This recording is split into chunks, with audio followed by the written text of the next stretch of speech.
What's going on, guys, and welcome to episode 557 of #AskGSM here today for Wednesday, July 31st, 2024. I'm Graham GSM Matthews. Hope you guys are doing well and having a great week so far. A couple days out from SummerSlam. I will be there, flying out tomorrow, of course, which is why we got to make this a shorter show than usual, like significantly shorter. We got a lot of questions to get through, and I got to get going here before I have to start getting ready and doing other shit before tomorrow. So if you want to send in a question to the show, you can do so by tweeting me on the Twitter machine at WrestleRant with the hashtag AskGSM. Drop a comment on the post I usually put up on Tuesday nights, if not in the wall itself, over at facebook.com/Graham.gsm.Matthews. Also, drop a question in the comment section down below on this very video, and I'll include your question in next week's edition. Also, a bit of a heads up here, I'm recording with different software, so if the audio sounds different or just fucked up or whatever, I'm trying to work on it. I apologize. If not, great. If it does, I'm working on it, so bear with me. So like I said, got to speed through the questions this week. We'll start with the YouTube questions, per usual. Brandon A. from YouTube. He says, what's up, GSM? Hope everything is well with you as usual. He said, I've been on vacation for the past couple of weeks, so I've been behind on wrestling shows, news, and content. So I will pivot my question for this week. If the cost was not a factor, what would be your dream vacation? Also, just wanted to let you know, I did respond about trying to meet you this week at SummerSlam, this SummerSlam weekend. Take care. Yes, Brandon, I did see that. Sorry, I have not responded yet. Just been really busy, but I will respond today. We will definitely meet up at some point this weekend, so I look forward to it. Thank you for the email, by the way. But anyway, as far as your question goes, dream vacation, I mean, I'm not like a big out-of-the-country type person. I've been out of the country a bunch of times. It's just, I just don't like the inconveniency at this point in my life, with the time zone and the currency difference and the travel itself and shit. That doesn't really interest me anymore. But it would probably just be going back to Disney, honestly, going to Disney. And it's funny because it's something I've already done. But the last couple times, I've been to Disney 3 times in recent years, just for different reasons. The first time I was there too short, but I didn't have to go to any of the wrestling shows in the area. I did the most amount of stuff when we went to Disney World. This past year, we did Disney Springs, Epcot, Magic Kingdom, Hollywood Studios in the span of like 3 days, which was crazy. But then we had to go to Royal Rumble right afterward, and that was awesome, but it was a lot of traveling and just very exhausting. So honestly, probably just going back to Disney. That would not have been my answer a couple of years ago, but, you know, I just have rediscovered my love for going to Disney World or Disneyland, probably Disneyland, and going to Disneyland and or the Star Wars celebration they do, or D23 or whatever. Probably doing a combination of that stuff. Nothing wrestling related. I feel like my answer a couple of years ago would have been like, oh yeah, Mania here and blah, blah, blah. Mania in Vegas next year is going to be fun, but I'd rather take a vacation that is not wrestling related for a change. That would be nice. Chris W. from YouTube, their first question was, he says, hi, Graham, hope you're having a great week so far. One thing that has bugged me a lot over the years is professional wrestling's love for the black hoodie mask reveal. It happens at the climax of every match, where when the babyface or the heel looks like they have the match won, and yet someone in a black hoodie/mask pulls them out of the ring or interferes in the match, and then they reveal the hood to reveal themselves. Pull out the hood to reveal themselves, I think you mean. It happens with every promotion, and while sometimes it's not so bad and it does work effectively, most of the time it falls flat or just feels recycled. Do you think it's becoming ridiculous how many times this trope is used, and do you think it could be ever just stopped? Could ever just be stopped being overdone?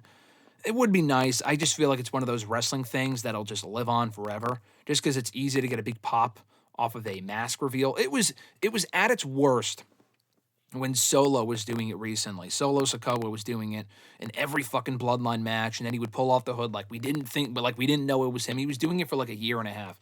The first time it was okay. I thought that was cool.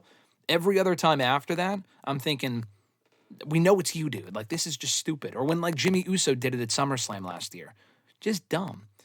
Doesn't really bother me as much anymore just because it's something I know will happen in wrestling, but I definitely wish as well that they did it less.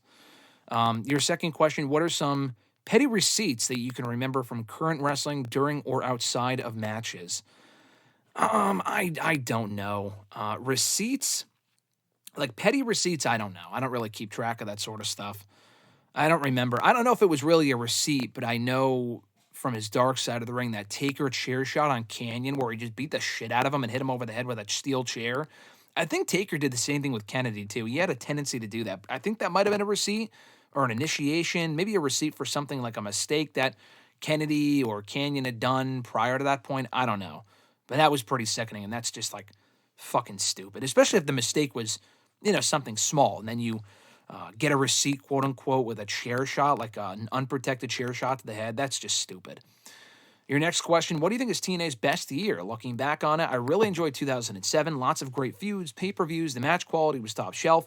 The weekly shows were a lot of fun. Just an overall really good year for the company and one of the most miserable, darkest years in the history of the business.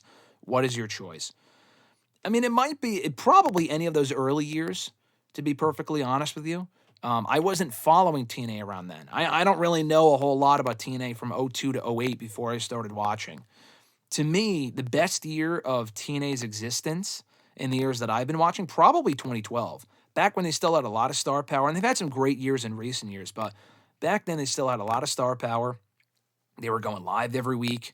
They were doing some really good storylines, and not a coincidence, it was around the time they got rid of Vince Russo, and they were doing storylines that were not written by him for the first time in 10 years. So, and that also made the company a hell of a lot better. So, I would go with 2012, but you're probably right on 07. I just wasn't watching around then. And then the most basic question of his, he saved for last. What is your favorite color? Which is funny. It's always been green, but I mean, I guess it depends on the day, time period, the mood. I don't know, but it's always largely been green for the most part. I mean, I like combinations of colors, but usually green.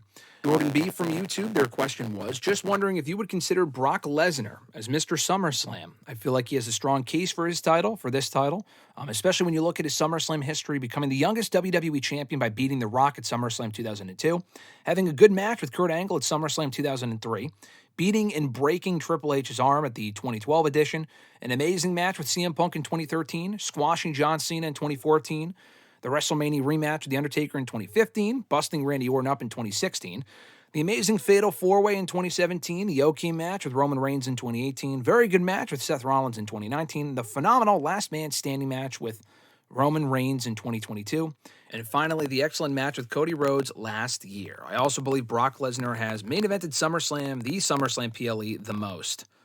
Yeah, I mean, you could definitely make a strong case for Brock. I've answered this question before. I don't know what I've said in the past. I know a lot of people have said Randy Orton's Mr. Survivor Series. For SummerSlam, you can also make a case for Seth Rollins. I mean, he had a pretty great stretch there from 2012 through, this year he's a referee, but, even last year. What did he do last year? Oh, the match with Balor. That was a great match, too, so. Honestly, I think it's between Brock and Rollins. I know there was definitely someone in the 90s. Maybe Bret Hart has a great stretch of SummerSlam matches as well. I think a lot of people would say Bret. I would probably go Bret over Brock because he had the match with Perfect in 91, the Hart Foundation matches, the match with Taker. 97, he was a referee, right? Or no, he had the match with Taker in 98. No, wait. It was in 90? No, it was 97. It was 97. 98, he wasn't there. 96, he was not there. I mean, I don't know. I might go either Bret Hart or Brock. Rollins is up there. He might take that title soon if he hasn't already. But would I consider him Mr. SummerSlam? Probably. Just because I think the Last Man Standing match with Roman and Cody kind of made up for some of the duds that Brock had in the years that follow, or the years prior to that. The matches with, Punk were amazing, and Rock were great. The Taker match was okay. The Orton match was disappointing. The 4-Way was great. The Roman match in 2018 was okay. 2020 and 2021 he wasn't there, but 2021 he did return. So, I would probably go with Brock as Mr. SummerSlam. Mikey does it from YouTube as well. Do you think Damian Priest has been a better world champion than Cody Rhodes? No. I think Cody Rhodes has had the better overall run, but Damian's had a very good run as well. I think I've enjoyed both runs kind of equally. I think Damian's had some, he's done his best character work lately. It's kind of the problem where he's peaking late, but at least he's doing some of his best work before he drops the championship. That's also good as well. And if he doesn't lose it at SummerSlam, he's losing it soon regardless. But I think both of the runs have been really, really good, and I think Damian Priest deserves a lot of credit for doing well in the role as World Heavyweight Champion.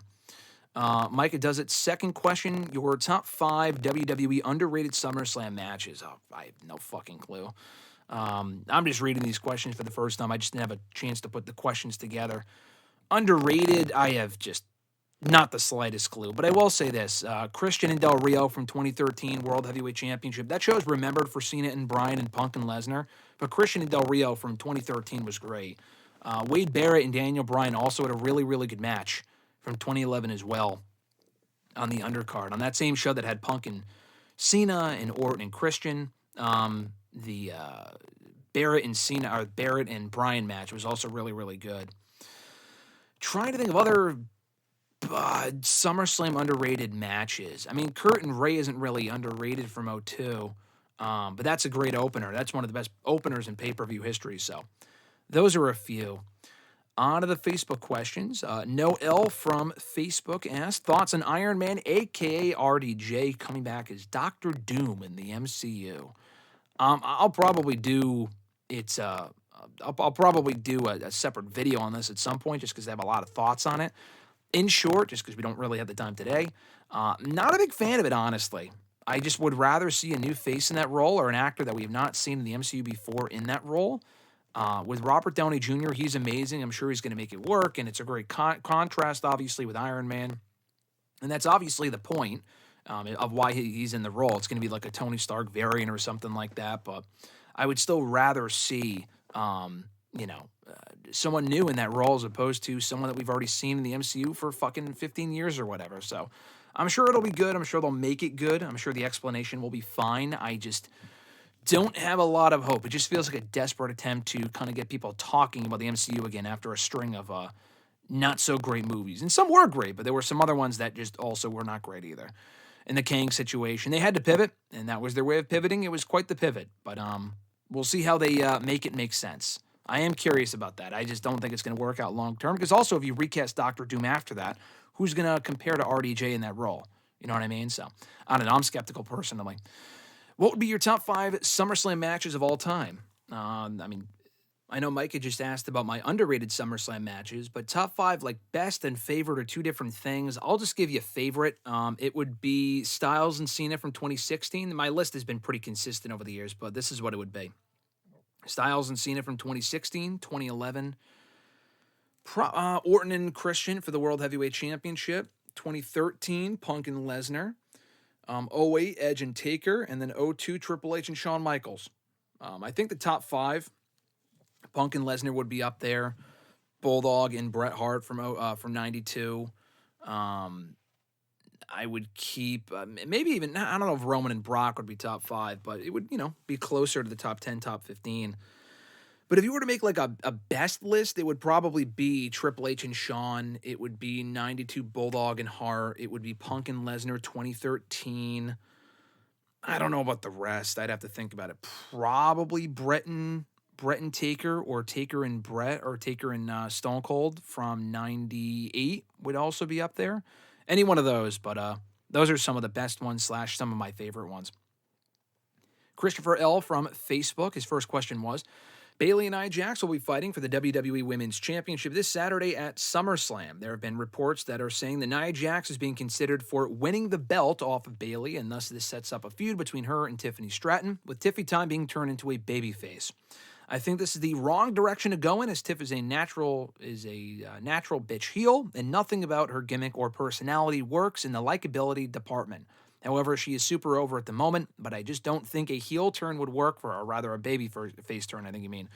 Do you think they should pull the trigger and turn her face, or should they still stay the course in keeping her as a heel and have her win the belt eventually by the end of the year? No, I would stay the course. I would not turn her baby face. I think Nia can win the championship, and I think she will. I'm a little less convinced now that she pinned Bayley in that tag team match on SmackDown last week, but I think they could have Bayley win the belt, put Bayley back in chase mode. Tiffany can still be cashing in or teasing her cash in for Money in the Bank, and then have Tiffany cash in later on in the year. So that's what I would do personally. Your second question, your thoughts on the Blood and Guts match last week. I thoroughly loved the match, especially the well-done stories involving the match, including Hangman and assaulting Swerve right before the bell and beating him handcuffed, and Darby forcing Matt Jackson to forfeit the match, or he will burn Jack Perry alive, thus getting a title shot at All In. Overall, I love the match. What was your opinion of the match? And do you think people are unfair in their criticism of Okada getting paid a lot to do not much? I mean, Okada's a star. I don't know how much he's actually getting paid. I know there were rumors earlier this year, but he's a great get for them regardless. I think his run's been slightly underwhelming, but at least he's a champion. He's in the top heel faction. He should feel more special and not doing as many comedy things and as much comedy stuff. But I think overall they've done well with him in the grand scheme of things. Blood and Guts I liked. I thought it was a good match. It's not exactly my cup of tea personally, but I thought it was an enjoyable match. And, the burning of Jack Perry thing, that's kind of stupid. But, it got where they wanted to go with the Perry and All In match, or the Perry Allen match at All In. All In is Allen, I guess. And they're still getting to the same, outcome there. So I enjoyed the match. It didn't really stand out to me as much as the other ones did, or in the same way. Like, all the other matches kind of blend together for me. All the Blood and Guts matches are all equally hardcore and ridiculous. This was kind of along the same lines, but it wasn't bad. I enjoyed it for what it was. You also said, I like the Mercedes Moné-Britt Baker confrontation at the San Diego Comic-Con last Thursday, with Mercedes as Poison Ivy and Camille as Bane. I did not see that.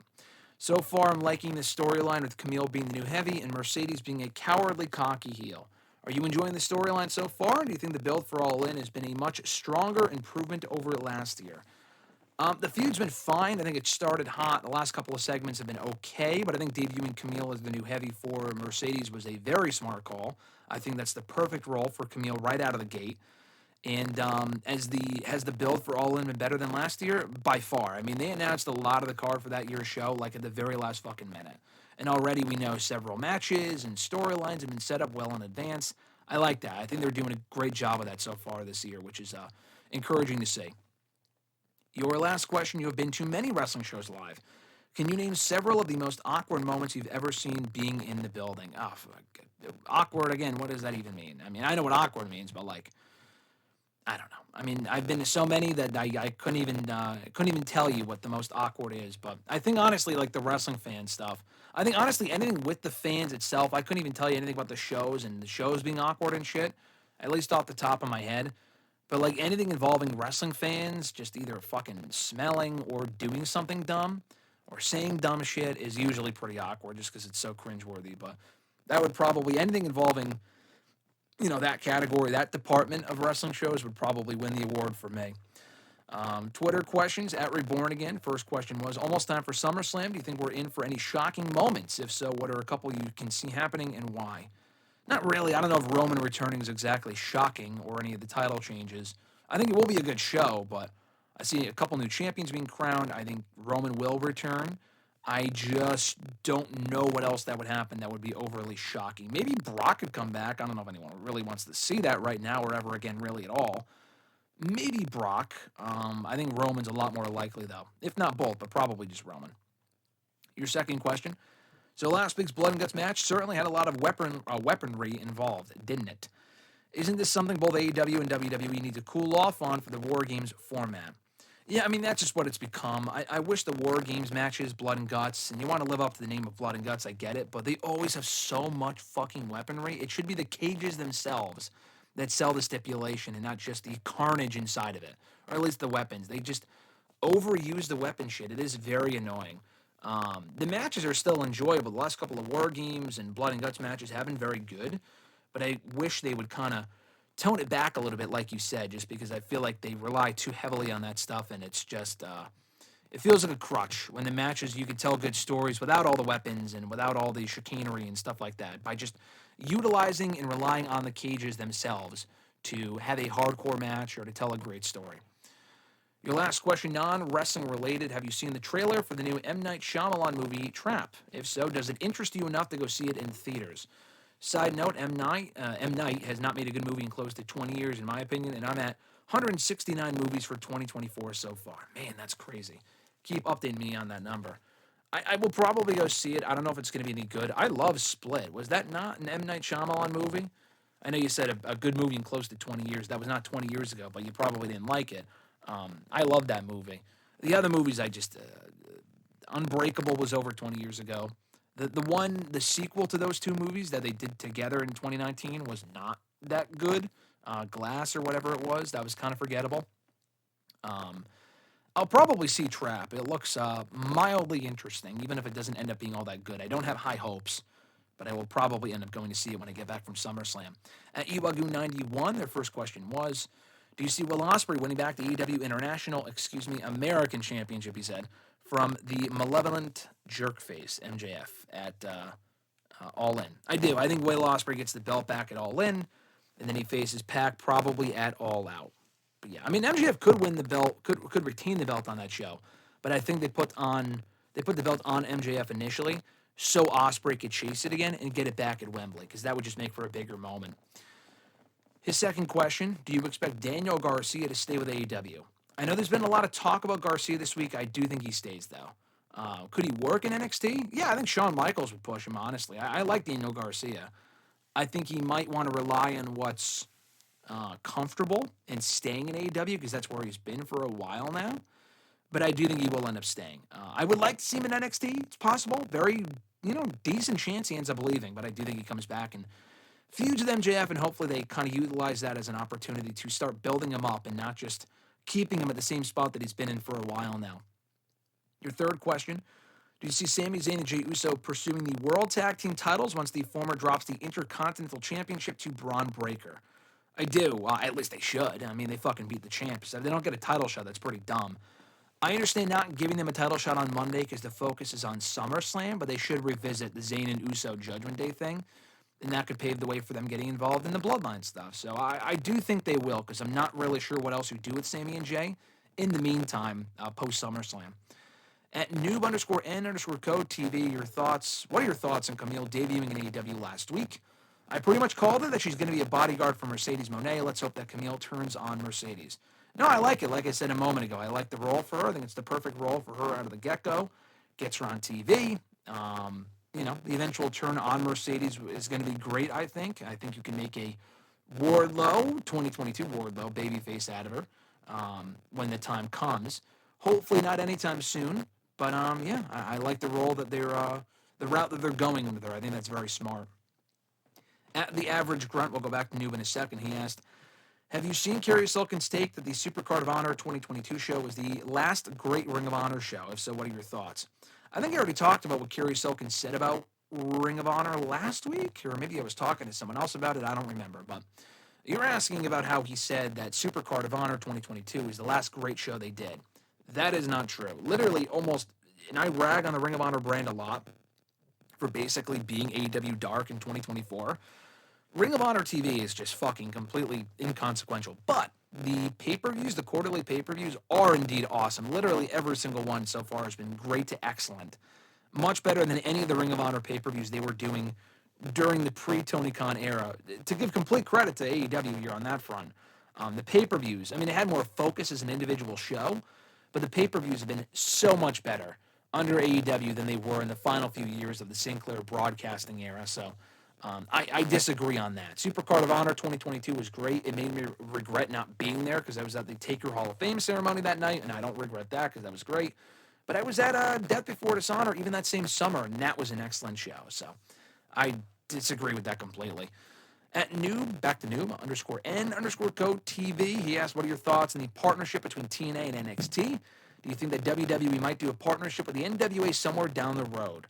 The TNA and NXT partnership's been great. It's been going back and forth. They've been doing stuff on both shows, on their pay-per-views. Joe Hendry's basically a regular in NXT at this point. We got the Rascals reunion, which has been awesome. The Jordan Gray stuff was cool, and there's probably more to come. So I've been loving it so far. As far as the NWA goes, I think I've answered this before. I don't really see the point, honestly, in an NWA WWE partnership. What does WWE even get out of that? NWA doesn't have enough stars to warrant WWE working with them. So, I mean, maybe. I feel like the time for that would have been like 5 years ago, but not in 2024. Noob's third question, your thoughts on the AEW American title. Seems like AEW are seemingly running out of ideas for mid-card titles. They should have just stayed with the TNT title. I mean, it's still the international title, obviously. It's not like a new championship, and they're just doing it as a put more heel heat in MJF and extend the feud with him and Ospreay. So I'm totally fine with it. If it's permanent, I'm not a big fan of that, but it is a nice-looking belt, to be perfectly honest with you. The international title itself is not exactly necessary. The Continental Crown Championship is even fucking worse. That's even more inconsequential. But the American title is totally fine, just because it's a rip-off of the International title. They rebranded it, and they'll probably go back to the international title after the MJF feud is over anyway. At E138 from Twitter, did WWE/Triple H drop the ball on Bobby Lashley? Yes and no. I mean, not really. I mean, he had a great run there. Yes, in the sense that post WWE title runs, he should have been more of a main event player and not just a mid-card guy, upper mid-card guy. He should have stayed in the main event scene, gotten more world title opportunities. He didn't. That was the biggest mistake they made with him, but it's not like he wasn't on TV or they completely buried him during like the Vince McMahon era where he was doing the fucking Lana and Rusev shit, which was awful. So no, they didn't drop the ball on Bobby, but they could have done more with him in the Hurt Business. They dropped the ball in the Hurt Business, but not on Bobby Lashley specifically, because he still was booked as United States champion. He was on TV for a majority of the year. They tried with the Profits thing. Not completely, but they did try there. So you can't say he was like buried by them or dropped the ball on. He had a very good return run in WWE. At E13A, are DIY going to be transitional champions? Yes, unfortunately, yes. I do see them losing the belts on Friday in Gargano's native Cleveland. I hate to say it, but that's probably where they're going with that. His next question is AEW right now the most story-focused it's ever been? Maybe. I don't know about ever. I mean, it's hard to remember every other period in AEW's history. I don't think so. I mean, they got a lot of good stories right now. They also had some great stories, I think, in 2021 as well. So I'm going to say no, but I will say that they've got some great stories going at the moment. That's certainly true. At Bill Meister 88, this question was, is a SummerSlam return for Roman Reigns too early and predictable? The poster has a picture of Roman's glove, so you would think he returns, but would WWE be better with a different return like Brock Lesnar? I still think it's too soon for Brock. I feel like if Brock comes back, that's all people will be talking about, like, oh, how could you let this guy come back? At least until, like, the lawsuit stuff is settled, because he's named in the fucking lawsuit. It would be dumb to bring him back until then. The Roman Reigns, whether it's predictable or not, it makes sense. So I would bring back Roman on the show to kick off the next Bloodline chapter. If they don't, that's fine. Brock is completely not out of the question. I mentioned him earlier.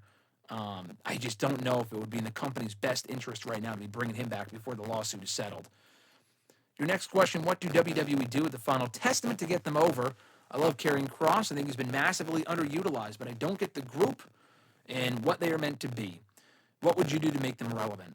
I think they've done all they can do, honestly. Like, they've feuded with two over groups in Bobby Lashley's group and the New Day, and they're still not over. I think Karrion on his own has potential. You don't have to break up the group. They could just be more bodyguards. Like, maybe put Karrion in a singles feud and not like a tag team faction warfare feud. That might work. But as a faction war feud, people aren't going to give a fuck. Like, they need to also be booked strong. They have never been booked strong. He's picked up a couple wins lately, but he still doesn't feel important, and that's part of the problem. Bill's next question here. Did WWE pull the trigger too early on the Wyatt 6 reveal? Surely we could have had the Gacy and Loomis vignettes first. Do you agree? I know we knew them anyway, but it feels rushed. Not to me. I feel like with the Wyatt stuff, previously, like when he came back a couple of years ago, they took forever to get to the point. And at least now they finally got to the point and we're moving forward because we all know who they are anyway, like you said. So, no, the vignettes, the recent vignettes that we've gotten with Loomis and Nikki Cross could be better. I agree with that. But like the reveal itself, no, I feel like it's moving at a perfectly good pace because people are ready to move on anyway. So I'm totally fine on that front. I've been digging it for what it is so far. Last question. We are zooming through these things just because I got to get going here. From @misdemeanor6, I know Ethan Paige is doing well in NXT at the moment, but shouldn't he be on the main roster? NXT is development, and yet Ethan has been wrestling for nearly 20 years. Then you have Jade Cargill, who is really a rookie. I know it's not much of a question. No, it's a good question. Ethan Paige is not over enough or established enough to start on the main roster. And even if they did have him on the main roster, what would he even be doing? Like, what would he be doing right now? At least with Jade, she's not nearly as experienced as Ethan Paige, but she's already a much bigger star than he is from her time in AEW. And he was in AEW too, but not remotely as big of a star as she was. And you also have a ready-made story with her and Bianca as partners and eventually rivals. Ethan Paige, you don't really have that. If he starts in the main roster, I don't know what you do with him. He would get lost in the shuffle and then eventually released. At least in NXT, he's the NXT champion. I mean, that's a pretty prominent spot to be in, so that's why they did what they did. Like Ricky Starks, I think Like, he could go on the main roster tomorrow. Would they have a role for him? I don't think so. Probably not. So he would probably have to start in NXT, and he doesn't have to be there for 5 years, but if Ethan Paige is there for 6 months to a year and a half max, that's totally fine. And then he can, hopefully graduate to the main roster and do his thing there. So that's going to do it, guys, for today's edition of #AskGSM, episode 557. Like I said earlier, apologize for the audio issues. It sounds odd. I know. I got to be working through that to fix it. I get it. But also the brevity of the show this week, compared to the last couple of weeks that have been over an hour. I could have made this over an hour and really stretch it out like I usually do, but I had to keep it short and sweet because I do got to get going and get other stuff done before SummerSlam in a few days before I head out tomorrow, actually. So have a great one, guys. If you want to send in a question to the show, you can do so by tweeting me on the Twitter machine at WrestleRant with the #AskGSM. Find me on Facebook as well, facebook.com/Graham.gsm.Matthews. Drop a comment on the post I usually put up on Tuesday nights, if not in the wall itself. And last but certainly not least, drop your question down below in the comment section on this very video. I'll include your question in next week's edition. Have an awesome one, guys. I'm Graham GSM Matthews, and I'll catch your ass down the road.